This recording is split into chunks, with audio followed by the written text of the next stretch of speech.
Lideramos el camino de la opinión pública y buscamos que la cultura del debate alcance consensos y soluciones a los problemas de nuestro país.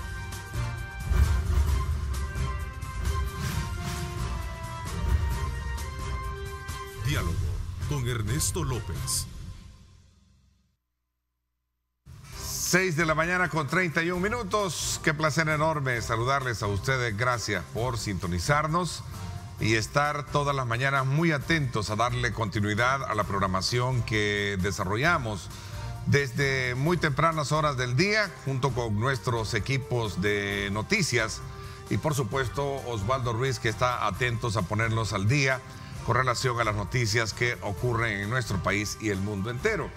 A continuación vamos a nuestra edición correspondiente a Diálogo con Ernesto López, en nuestra edición Nueva Generación, en la cual vamos a tener temas muy pero muy importantes como estas restricciones que se están generando y la preocupación permanente de las autoridades de salud con relación al tema del coronavirus. A ver, este es un elemento bien importante a sumarlo dentro de las, digamos, diferentes aristas que se están manejando, sobre todo qué tipo de atención como ciudadanos debemos de prestarle a una situación como esa, y sobre todo bajo la idea de que muchos creen que el espanto es por gusto, ¿no? Al contrario, hay ciudades y sobre todo también que de acuerdo a los parámetros que la misma estadística de salud está dando, es que sí, ya se están generando algunas muertes y especialmente ya muy cerca de Centroamérica. El caso de Panamá, el día de ayer,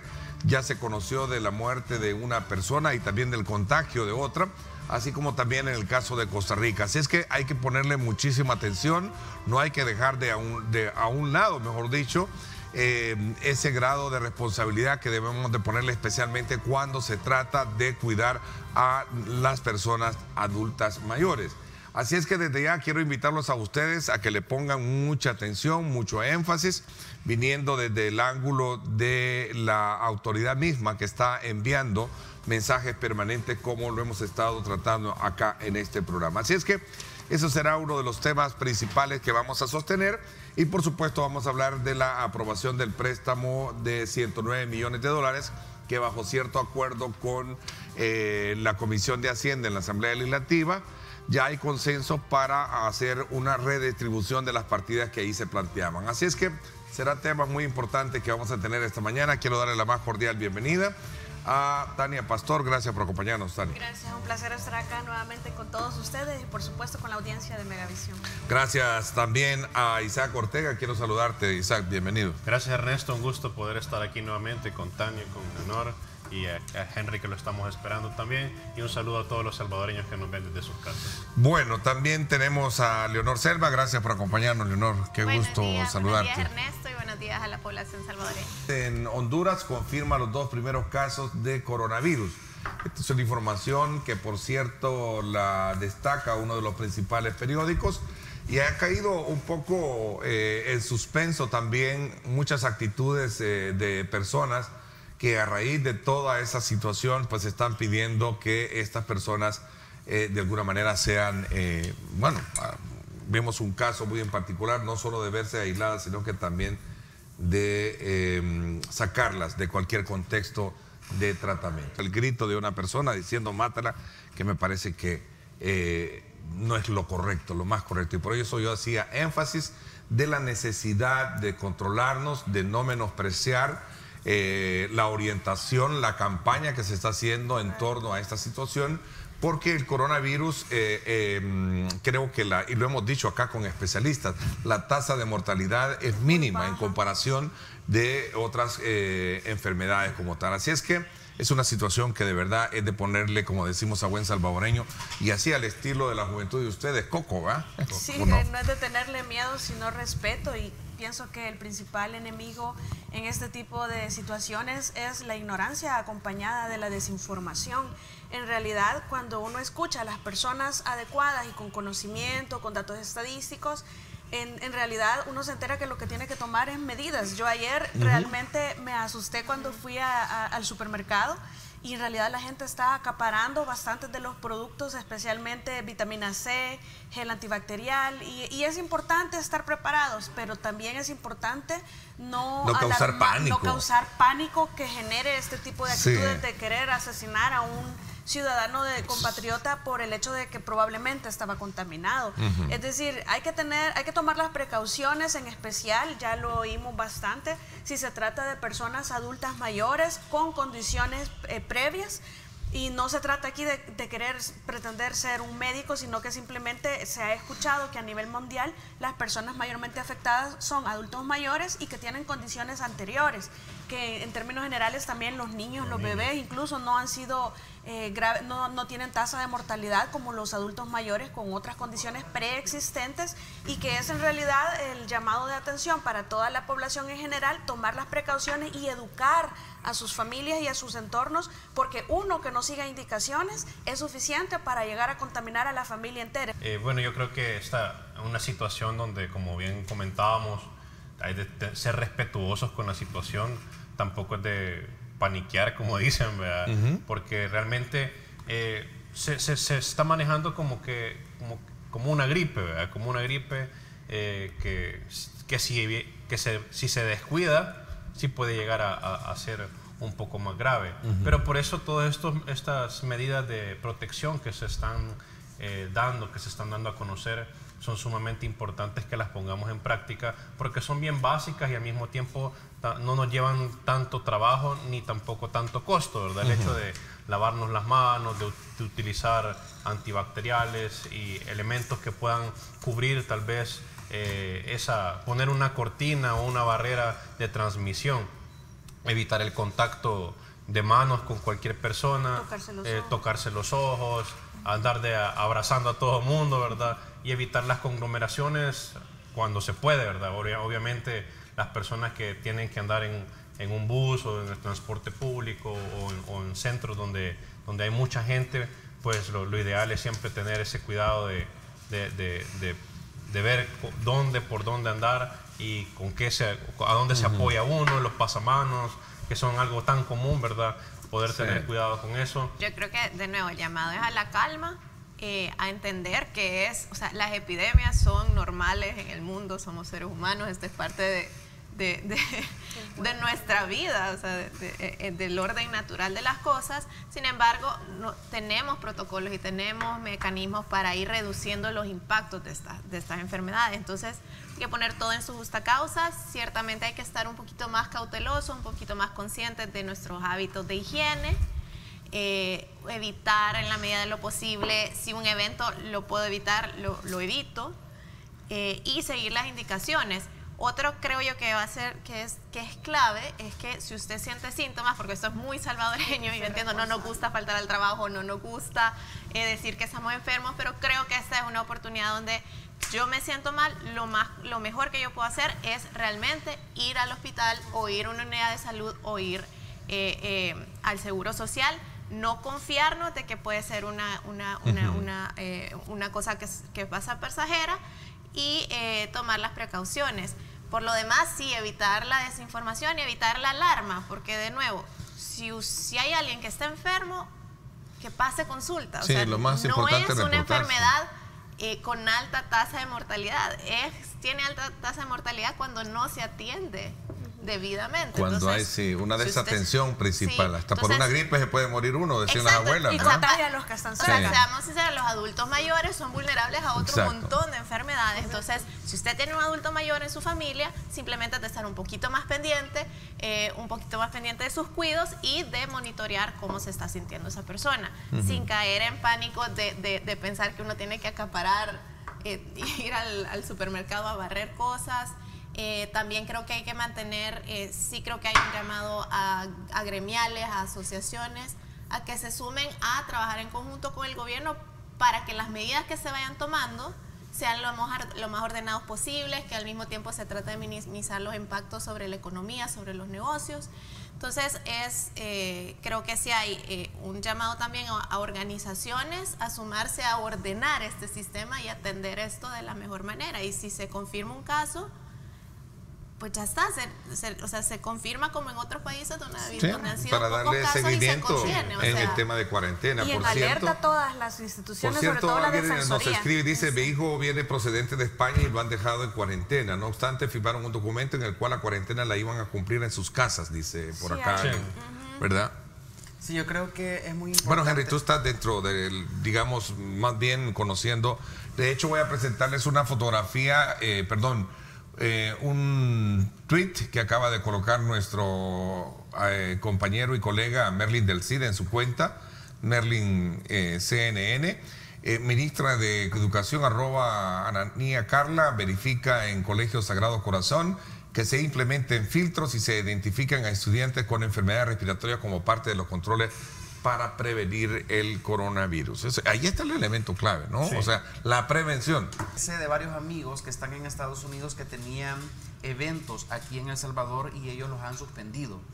Yo creo que en la medida de que nuestros compatriotas en el exterior puedan saber cuáles son las decisiones que está tomando el gobierno de El Salvador, eso también va a hacer que tomen buenas decisiones, porque sé que hay algunos que están programando algunos viajes, pero no sabemos qué va a pasar. Por ejemplo, ahorita que Estados Unidos está por sobrepasar los 1000 contagiados, casi 30 muertos, ¿qué decisión va a tomar el presidente? Si va a restringir las fronteras, si va a haber algún nivel de endurecimiento, si en efecto estas personas van a pasar en cuarentena, para que no les vaya a tomar por sorpresa. Entonces estén muy pendientes de las decisiones que vayan a ver para que no les vaya a afectar, digamos, en su agenda diaria. Yo quiero destacar un hecho y quiero retomar algo que decía Leonor.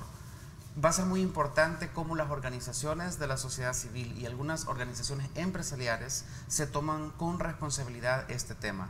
Digo esto porque yo escuché ayer las declaraciones del presidente de la ANEP, Luis Cardenal, creo que él es todavía, ¿verdad? Sí. El presidente. Sí, sí.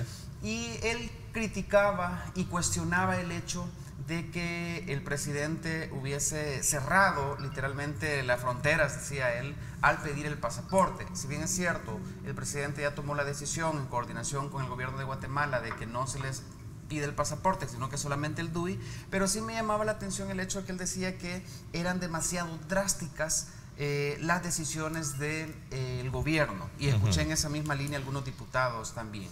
Yo creo que en el momento que se dio la crisis del agua, el presidente y algunos funcionarios de su gobierno fueron criticados, digamos, por la pasividad con la que se tomaron el tema. Y ahora escucho algunas declaraciones que hay mucha restricción o que son demasiado fuertes las decisiones. Yo creo que ahorita lo que debe imperar es el bienestar de la población. Sí, es cierto, pudiesen haber afectaciones económicas. Yo he escuchado a algunos empresarios y representantes de gremiales decir que se pudieron haber perdido ya cerca de 2 millones solamente por la decisión de cerrar la entrada de China, por ejemplo. Pero veamos lo que está pasando en Italia. Ha cerrado y ha puesto paralizado a toda una nación.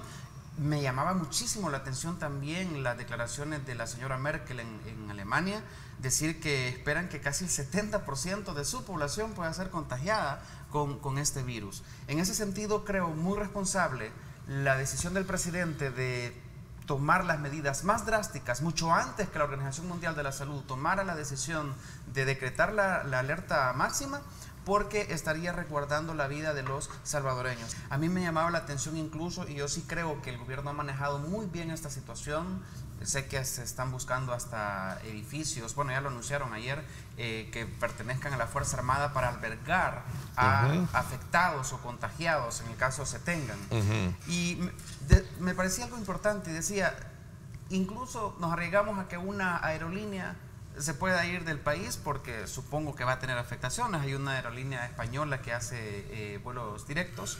Iberia, sí. Y pudiese verse afectada, no sé cuánto tiempo va a poder aguantar esas pérdidas que pudiera tener en El Salvador, pero hoy por hoy lo más importante va a ser la salud de los salvadoreños. Y qué buenas decisiones se estaban tomando, porque ya hemos visto que Honduras ha confirmado dos casos. Sí, 2 casos de coronavirus, uno de 42 años y uno de 37 años. Estoy alegre porque no paso de los 33 años todavía. pero creo que el presidente está teniendo algún tipo de comunicación muy importante con organismos internacionales, en este caso salud y con sus mandatarios. Ya hay ministros incluso. Hay una primera ministra de salud de un país europeo que está contagiada de virus. No recuerdo si es Italia o Gran Bretaña, un país de esos. Ayer estaba leyendo la noticia. Entonces yo creo que lo más importante ahora es, más allá de las afectaciones económicas y de la crisis que pudiese haber, la seguridad de todos los salvadoreños y que atendamos esas recomendaciones que los colegas aquí han mencionado. A mí me gustaría ver más actividad de parte, por ejemplo, de la Defensoría del Consumidor ante la situación que ya se está viendo. Buen elemento que está planteado. Bueno, porque en realidad ya vimos que Twitter es un medio por el cual muchos de los salvadoreños se informan ahora y se denuncia. Y estaba revisando en este instante la página o el perfil de Twitter y sí, desde hace 3 días me parece que fue la última publicación es decir, la población necesita información, qué hacer, cómo proceder en caso que detecten digamos negocios en donde se estén inflando los precios y acaparando. Correcto, que es lo más típico en este tipo de situaciones, y la gente tiene que estar alerta y denunciarlo de inmediato, porque incluso ellos hacen eso y los ciudadanos están intentando también acaparar, comprando solo ellos todas las cajas del producto que hay. Puede ser que con la intención de irlo a vender o con el simple pánico que se le está creando a la población, y es que es bien difícil. En realidad uno sale con la mentalidad, no voy a tocar los pasamanos, no voy a tocar, pero cuando uno se da cuenta ya puso la mano en cualquier sitio. Entonces, y eso es uno de adulto. Ahora veamos los niños están más expuestos porque a ellos uno les dice algo y 3 segundos después está haciendo ese algo porque ya se le olvidó. Entonces hay que estar bastante alerta, y la responsabilidad principal es de cada uno de nosotros, el aporte que vamos a hacer y lo responsables que vamos a hacer, sobre todo que si tenemos una situación de tos seca y todos los síntomas, bueno, hay gente asintomática, que ya lo hablamos desde la primera vez que tocamos el tema, que lo más difícil eran los asintomáticos, pero cuando hay síntomas, lo más responsable es hacer del conocimiento de las autoridades, o por lo menos, ya que está permitido estar en casa, entonces aislarse y tomar las precauciones, las mascarillas, aunque ya se dijo que si no son cónicas o que si no son, etcétera. Es decir, la idea es tratar de contaminar la menor cantidad de personas posibles en el entorno, porque estas personas luego salen y así es como se empieza a contagiar. Es algo que es muy obvio, pero que hay que estarlo recordando, porque es la responsabilidad que tenemos que tener cada uno de nosotros. Y sí me gustaría que la Defensoría del Consumidor de verdad tomara una actividad más alta en este tema, que es tan importante para toda la nación. Entendería que las autoridades están muy atentas para saber cuál es el comportamiento, porque tomar una decisión de esa envergadura sí, me imagino que cuando se tenga el primer caso de coronavirus, porque ahorita al menos no se ha confirmado, entonces se van a tomar esas decisiones. Es importante que algunas instituciones como la Alcaldía de San Salvador, que ya mencionaba, sí ha suspendido todos los eventos públicos programados que tienen al menos para el próximo mes. Yo me imagino que el gobierno, al primer caso de sospecha o confirmado de coronavirus, va a tener que tomar esas decisiones, y de hecho va a tener que hacerse. Definitivamente. Agradezco a María Marcia de Godoy por estar dándonos información desde Milano, Italia. Dice Ernesto, las tasas de mortalidad es de 4.2%, es decir, es bien mínima, ¿no? En Italia hay 6.000 puestos para cuidados intensivos y ya están casi completos, me dice. Que sí es una realidad el tema de la atención que le deben dar. Elmer Villanueva dice, yo vivo en Estados Unidos, Ernesto, y creo que como buen salvadoreño debe de ser consciente si poseo algunos síntomas y he planeado un viaje a mi país. Mi deber maduro y responsable será cancelar por mi bien y el bien de todos nuestros hermanos salvadoreños. Qué bueno, te felicito, Elmer. Las aerolíneas están colaborando en el sentido que no hay penalidad y están permitiendo que hagan los cambios correspondientes para cuando consideren conveniente viajar.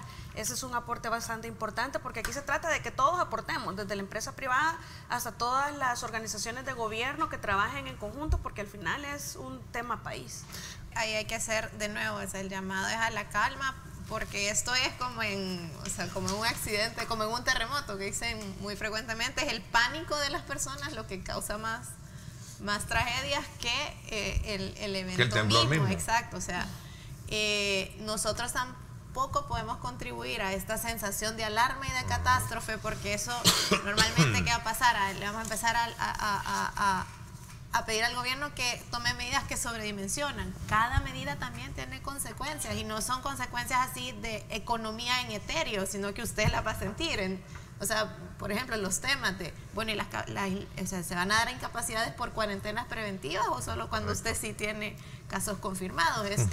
O sea, hay decisiones reales con implicaciones reales que siempre se va a priorizar la salud de la población, pero que tenemos que buscar cómo se minimizan los impactos secundarios e indirectos de estas medidas preventivas, porque al final nos afectan. Emi Gómez nos escribe desde Boston y nos dice: yo también vivo en Boston y estoy muy preocupada, Ernesto, porque cerraron una escuela donde va mi hija.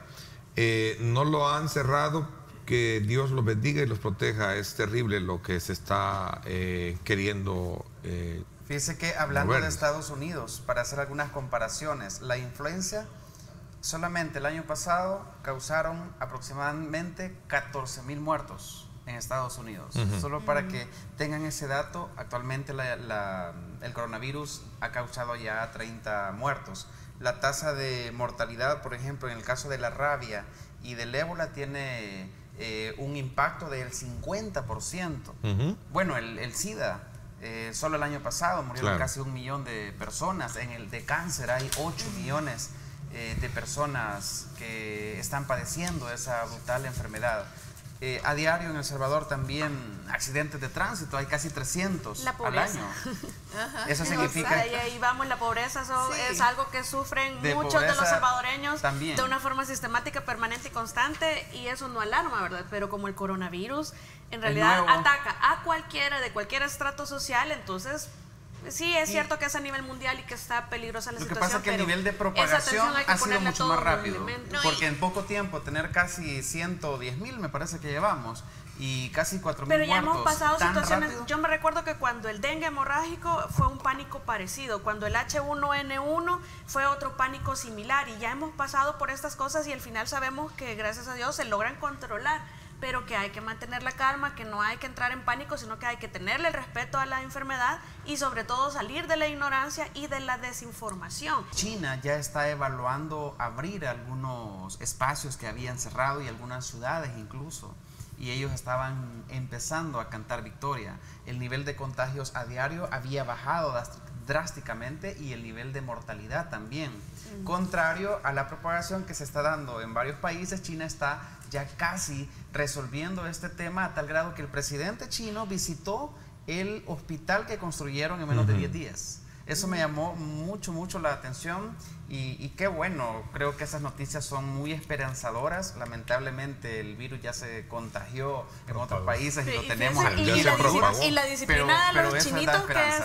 Imagínense con la disciplina que ellos tienen, cómo fue la propagación. Yo creo que si esto hubiera iniciado afuera, en China quizás con la disciplina que ellos mantienen no se hubieran contagiado. Entonces esa disciplina hay que imitarla, porque recordemos también el SARS, el MERS, sí se propagaron igual y tuvieron tasa de mortalidades más alta. Tampoco es que hay que menospreciar, pero hay que tener responsabilidad cada uno de nosotros. Claro, pero ojalá, Tania, que los chinos y todos estos países donde comen comidas exóticas cierren ya, por favor, esos restaurantes donde comen murciélagos, ratas, ratones. Los murciélagos y los reptiles eso. Es de los cuales se dice que proviene sí, en realidad del COVID-19. Se ha dicho que de ahí proviene eso. Será bien difícil, acuérdate que es una cuestión cultural. Es una cultura milenaria. Yo creería que si se llega, bueno, ya hay estudios de por qué salió esta enfermedad, pero la Organización Mundial de la Salud debería de actuar en estos casos. No, yo creo que ya les dio la recomendación a los países asiáticos. Miren lo que ha pasado. De hecho, China ya dijo por primera vez que va a prohibir y regular el consumo de animales silvestres,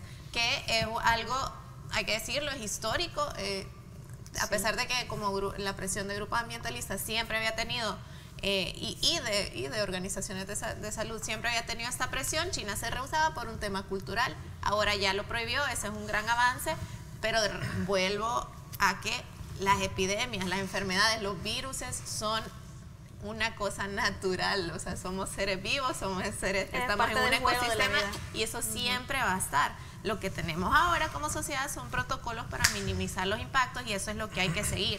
O sea, a la mayoría de nosotros nos tenemos que tomar esto con seriedad para prevenir que nos dé, pero con la conciencia de que a la mayoría de nosotros, si tomamos las precauciones mínimas de alimentarnos bien, básicas, subir ajá, nuestras defensas, mantenernos hidratados, Vitamina lo C. que nos va a dar es una gripe que tal vez nos va a poner en cama, nos Hay va a acaparamiento noquear, de vitamina C pero también, por después cierto. pero después vamos a salir bien. Y hay que cuidar a nuestros adultos mayores, que son los vulnerables y donde la tasa de mortalidad sí está siendo un poquito, que es de hecho esa que dicen que está entre 4 y 6%, porque si tú no estás en ese grupo vulnerable es de 2 o menos. Sí, entonces, correcto. de nuevo, hay que mantener esa cabeza fría de tomar precauciones responsables, informarnos y esto va a pasar, o sea, esto Claro. va a pasar, entonces Ahora hay que podemos- tratar de que sea un proceso Voy a ordenado. hacer una ¿Cómo pasa pausa, es lo ¿sí? que- Ajá. La comunicación ha sido buena, bueno, en lo que cabe, ¿verdad? Como lo ha estado manejando el gobierno y el prevención. Comité de Salud Obviamente, Ampliado, sí, muy no, bien. No sabemos si realmente en caso de que tuviéramos varios casos, nuestro sistema de salud está totalmente preparado. para Alguien nos asumir. escribe y dice que el sistema de cuarentena que tienen Migración. no, En el aeropuerto. en el DM, creo que es en el San Carlos, creo que hay uno, ¿no? Creo que ahí está, no sé. Dice que hay que mejorarlo, dice, para los pasajeros sanos se deprimen, se enferman, no hay condiciones, mejorar las condiciones higiénicas, el jabón, yo a la ahorita una... estaba ¿sí? viendo, hay un usuario en Twitter que estaba reportando que él está en cuarentena porque vino en un vuelo de España. Y de nuevo, creo que ya se pasó de los grandes anuncios, creo que ya hay que pasar al trabajo de terreno, por llamarle así, de que es que los hospitales, que el seguro, que las unidades de salud estén capacitados para atender a gente que llegue así o gente en cuarentena. Porque sí me decían, hay protocolos donde están un poquito ya asignados porque ya está superando la capacidad. Aquí está. Y el tema de que no hay papel higiénico y jabón Sí. en los baños para la gente que está en cuarentena. Fíjate que es como bien interesante. Buenos días, Ernesto. Las condiciones de cuarentena en la segunda brigada aérea son deplorables, dice, como para que los pasajeros sanos se depriman y se enfermen. No hay condiciones higiénicas, que es lo que tú estás diciendo, y ni siquiera jabón.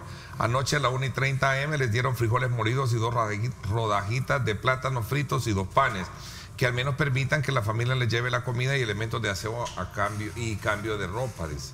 Aquí Bueno. se esperaría incluso pronunciamiento de parte del Procurador de Derechos Humanos en cuanto a las condiciones de los presos, de los detenidos, porque hay muchos que no están ni condenados, que están ahí guardando detención provisional, otros que sí están condenados, pero en términos generales las condiciones de las prisiones ya sabemos que son deplorables, ya incluso la Sala de lo Constitucional las declaró inconstitucionales por los hacinamientos, entonces hay que tener cuidado también porque son además de ciudadanos salvadoreños, son también focos de contagio. Diputados acuerdan avalar al Ejecutivo crédito de 109 millones de dólares.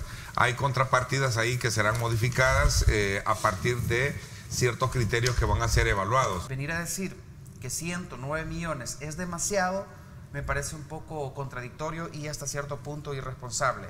Como bien lo decía Ernesto, no es que ya se vaya a aprobar el uso o el gasto de 109 millones, sino que después tendría que ser ratificado con 56 votos y en todo caso que lo ratifiquen o no lo ratifiquen. Pero creo yo que no es a los diputados a los que les compete decir no, ya no voy a comprar 10,000 botas para soldados, sino que voy a comprar 20,000. Porque he escuchado que esa ha sido la discusión, que ellos dicen, no, es que se está gastando mucho en botas, mejor vamos a cotizar y podemos comprar el doble. Eso es como que tengamos un vehículo y el vehículo diga, no, pues voy a comprarle 10 llantas por si se me arruina una, pero mi motor anda malo.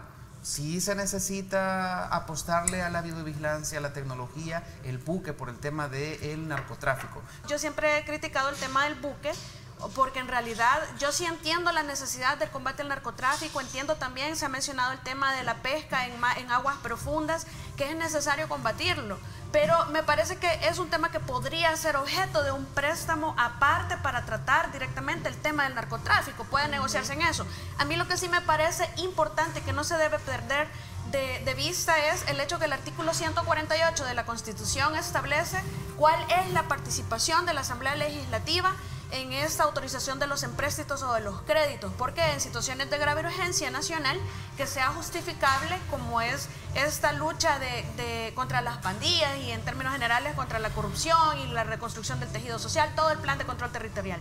Entonces dice que la Asamblea va a autorizarlos y que va a autorizarlos, y en el decreto debe de establecerse la finalidad que persigue este crédito y las condiciones generales que va a contener el crédito en sí. Es decir, ellos no pueden entrar a modificar ni a estar queriéndole decir en qué invertir, porque esto es potestad del que planifica el presupuesto, porque tienen una necesidad identificada. De hecho, es importante que la gente recuerde, o que recordemos los actores, digamos los actores en la Asamblea sobre todo, que la ley AFI, la ley de la administración financiera, una de las cosas que buscó en 1995 y cuando entró en vigencia en 96 hacia acá, es precisamente una descentralización operativa, es decir, concentraron toda la emisión de normas o la concentración normativa y descentralizaron operativamente, es decir, ya no elaboraban los presupuestos de cada institución, sino que esto pasó a ser parte de las funciones que tiene cada una de las instituciones del Estado. Y bueno, ¿y las motos Harley Davidson dónde están? Sí. Si fueron no sé cuántas motos eran. No había dinero A mí me gustaría... No, pero ¿dónde están si se compraron? Sí, se gastaron casi $500,000 para Sería comprar, bueno que nos conteste que decían el que director valían actual, $18,000 que era el cada anterior una. también, ¿verdad? No, que son caras, sí, son caras. Creo que Sí, son me da la caras. impresión que Sí, por allá son andan. Pues como- además son equipadas para... Pero la pregunta es, ¿a dónde están? Vamos a ver, A mí 30 me segundos gustaría, a cada para, uno. cerrar, 30 para segundos, cerrar, ¿ok? me gustaría recordar rápidamente el artículo 19 de la Ley de Acceso a la Información Pública, que establece que la que perjudique o ponga en riesgo la defensa nacional y la seguridad pública será información reservada. No caigamos en las mismas malas costumbres del pasado de querer declarar reservada toda la información de contrataciones o de seguimientos a las licitaciones públicas, solo por el hecho que están ligadas, vinculadas a la seguridad pública. No se trata de darle continuidad a ese acto de corrupción. Respetemos la Ley de Acceso a la Información Pública, porque parece ser una herramienta, no parece ser, es una herramienta valiosa que tenemos como ciudadanos para conocer la transparencia de la gestión de nuestros funcionarios. Y a propósito también del instituto, las representantes que fueron a la Fuerza Armada y se las negaron, ¿verdad? Pero me parece que ahí hay un tema de una apelación que todavía está en curso. No entiendo si es que ella llegó antes de que se resuelva esa situación o como sea, siempre es el instituto. Es decir, tenemos que apelar por la transparencia. Lo que pasó en ese caso, porque sí, yo pregunté porque era confusa la información, se hablaba de una medida cautelar. Creo que el Ministerio de Defensa se confundió porque ellos tenían una notificación de una medida cautelar que suspendía esta indagación, pero era de otro caso. Y la auditoría que habían llegado a hacer era de otro tema. Ajá, es sobre otro tema donde no hay medida cautelar. Lo más sano sería que dejaran ingresar entonces yo creo, yo creo que más allá de eso es, de nuevo, ya como país estamos volviendo a hablar del tema de reconciliación y de reivindicar a las víctimas. Creo que no necesitamos una ley que nos diga que necesitamos ir consolidando una historia y reivindicando a las víctimas de realmente explicar qué pasó. Entonces creo que la Fuerza Armada poco a poco, progresivamente, porque entiendo que es difícil para la institución, debe de ir abriendo sus archivos y debe ir compartiendo. No solo decir no existen, es decir, tienen que permitir el acceso y que se verifique que en realidad no existe, si acaso es cierto. Miren, con el tema de la seguridad, yo quiero hacer referencia al último estudio que realizó el Banco Interamericano de Desarrollo para el año 2015, un estudio que se llamaba Costos de la Delincuencia en El Salvador. Llegó a estimar que el costo de la delincuencia anual era un equivalente al 6.5% del Producto Interno Bruto, que esto es más o menos 1.500 a 1.800 millones de dólares que cuesta a la economía la inseguridad. Incluso en años picos como el año 2015, el BCR llegó a estimar que llegó a costar cerca de los 4.000 millones de dólares. Entonces, si se invierten 109 millones de dólares, yo creo que todo empresario va a llegar a la conclusión que es mejor invertir eso que gastar 1.500 o 1.800 millones. Entonces, qué bueno que los diputados ya han dado la luz verde para que se pueda negociar ese préstamo. 15 segundos te doy porque definitivamente se me fue el tiempo. La inversión en seguridad es necesaria porque es algo que azota a nuestro país, pero sí creo yo y estoy seguro de que la optimización de los recursos y la claridad con la que se compra es lo que merecemos los salvadoreños y es lo que estamos diciendo. Ok. Bueno, el tiempo se nos fue. Me hubiese gustado hablar del scratch político, pero lastimosamente el tiempo se nos quedó corto. Les agradezco como siempre el que nos permitan a los salvadoreños, al país, conocer desde el ángulo de ustedes como representantes de esa nueva generación de estudiosos de la política en todos los sentidos, poder dar los aportes necesarios para que cada quien en su casa pueda construir su propia lectura. Gracias a los cuatro. Nos escuchamos, nos vemos el próximo día miércoles, si Dios así lo permite. Así es que gracias a ustedes, amigos, que nos han sintonizado. Recuerden, díganle no al pánico, pero sí a estar muy atentos, a tomar en consideración todas las recomendaciones para evitar contagios de resfríos o gripe, y especialmente del COVID-19, ¿verdad? Evitemos las aglomeraciones, usemos mascarillas si tenemos resfríos, y también si vamos a toser, pues hacerlo de esta manera. Lo otro es que el sistema 132 ahí está disponible para que usted llame por cualquier sospecha. Y si usted conoce de acaparamiento, llame a la Defensoría. Yo creo que la Defensoría debería de activarse hoy. Y ahorita debería de haber un tuit ya del presidente. Por favor, ¿cómo se llama? Defensoría. Vamos a ver, te lo dejo a ti, con eso nos despedimos. ¿Cómo sería un tuit del presidente para ordenarle a la Defensoría que se active ya? Se le ordena a la Defensoría del Consumidor que empiece a trabajar. Inmediatamente, señor presidente. Inmediatamente. Gracias, pásenla bien, y como siempre recuerden lo más importante, amar a Dios sobre todas las cosas. Lideramos el camino de la opinión pública y buscamos que la cultura del debate alcance consensos y soluciones a los problemas de nuestro país.